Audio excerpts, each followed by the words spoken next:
मेरे प्यारे छात्रों, मैं जी के अनुरागी। पिछले वीडियो में हमने some important branch of biology के बारे में आपसे चर्चा किया था। आज हम जो है कुछ ब्रांच के जो फादर हैं उनके बारे में मैं आपको जो है बताने जा रहा हूँ। आप केयरफुल्ली ज़रा सा इसको समझें, क्योंकि बहुत सारे ऐसे एग्ज़ाम्स में ये क्वेश्चन पूछे जाते हैं कि किस ब्रांच के फादर कौन कहलाते हैं। तो चलें भाई, हम लोग ऐसा देखते हैं। सबसे पहला है हमारा एंडोक्राइनोलॉजी। एंडोक्राइनोलॉजी में हम लोग अंतःस्रावी ग्रंथि के बारे में अध्ययन करते हैं और थॉमस एडिसन साहब को फादर ऑफ एंडोक्राइनोलॉजी कहा जाता है। दूसरा है हमारा मॉडर्न बॉटनी, यानी आधुनिक वनस्पति विज्ञान, और आधुनिक वनस्पति विज्ञान के पिता कहलाते हैं कैरलस लिनियस साहब। नेक्स्ट है हमारा जेनेटिक्स, जिसमें हमने बताया था आपसे कि जेनेटिक्स में हम लोग जो है हेरिडिटी और वेरिएशन के बारे में अध्ययन करते हैं और इनके फादर कहलाते हैं ग्रेगर जॉन मेंडल साहब। तो याद रखेंगे, ग्रेगर जॉन मेंडल साहब को फादर ऑफ जेनेटिक्स कहा जाता है। भाई, अगर आपसे ये सवाल पूछा जाए कि मॉडर्न जेनेटिक्स, आधुनिक अनुवांशिकी के पिता कौन हैं, तो बताएंगे आप टी.एच. मॉर्गन साहब को फादर ऑफ मॉडर्न जेनेटिक्स कहा जाता है।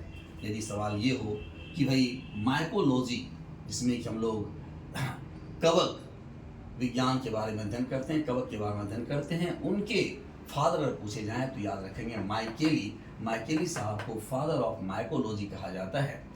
उसी प्रकार से फाइकोलॉजी, जिसमें हम लोग शैवाल के बारे में अध्ययन करते हैं, और फादर ऑफ फाइकोलॉजी कहलाते हैं एफ.ई. फ्रिस्ट को फादर ऑफ फाइकोलॉजी कहा जाता है। भारतीय जीवाश्म विज्ञान यानी फादर ऑफ इंडियन पैलियोबॉटनी कहलाते हैं हमारे बिरबल साहनी साहब को फादर ऑफ इंडियन पैलियोबॉटनी कहा जाता है। उसी प्रकार से इंडियन इकोलॉजी, भारतीय पारिस्थितिकी, रामदेव मिश्रा को फादर ऑफ इंडियन इकोलॉजी कहा जाता है। उसी प्रकार से फादर ऑफ मेडिसिन कहा जाता है हिप्पोक्रेट्स साहब को। और आप इस बात को भी जान लीजिए भाई कि जब लड़का एमबीबीएस एग्जामिनेशन पास कर जाता है, इसी हिप्पोक्रेट्स की तस्वीर के सामने उसे प्रतिज्ञा करवाया जाता है कि हम तन मन धन से हम अपने मरीज की सेवा करेंगे। ये है हमारे हिप्पोक्रेट्स साहब, जिन्हें फादर ऑफ मेडिसिन कहा जाता है। पैलियोबॉटनी जीवाश्म विज्ञान के पिता कहलाते हैं लिनार्डो दा विंची। बहुत ही फेमस नाम है लिनार्डो दा विंची, आपने भी सुना होगा भाई। ये बहुत बड़े चित्रकार थे और इनकी जो चित्रकारी थी मोनालिसा, जो कि सभी बच्चे जानते होंगे कि मोनालिसा की जो चित्रकारी है ना, सबसे मतलब जो महंगी है ना पेंटिंग जो है वो मोनालिसा की आज भी बिक रही है। तो ये थे हमारे लिनार्डो दा विंची साहब, जिन्हें फादर ऑफ पैलियोंटोलॉजी कहा जाता है। नेक्स्ट है हमारा साइटोलॉजी, यानी कोशिका विज्ञान का पिता रॉबर्ट हुक साहब को कोशिका विज्ञान का पिता कहा जाता है, क्योंकि इन्होंने ही सबसे पहले जो हनीकॉम्ब लाइक स्ट्रक्चर कॉर्क में जो है सेल को देखा था। दूसरा है हमारा हिस्टोलॉजी, जिसे उत्तक विज्ञान कहते हैं भाई, और मार्सेलो मालपिगी साहब को उत्तक विज्ञान का पिता कहा जाता है।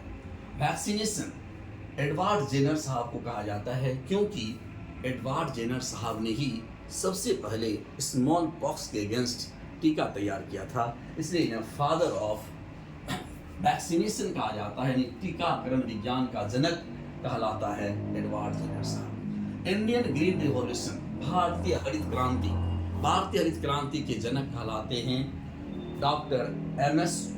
स्वामीनाथन। बहुत ही इंपॉर्टेंट क्वेश्चन है ये, और बहुतों बार ये क्वेश्चन जो है हमारे बीपीएससी में पूछा हुआ क्वेश्चन है कि भाई भारतीय हरित क्रांति के जनक कौन कहलाते हैं, तो एम.एस. स्वामीनाथन साहब को जो है भारतीय हरित क्रांति के जनक कहे जाते हैं। और एम.एस. स्वामीनाथन जो है वो जो है चिपको आंदोलन से भी ये संबंधित थे, एम.एस. स्वामीनाथन साहब। प्लांट डिजीज, पादप रोग के जो फादर कहलाते हैं वो बैटलर साहब को फादर ऑफ प्लांट डिजीज कहा जाता है भाई।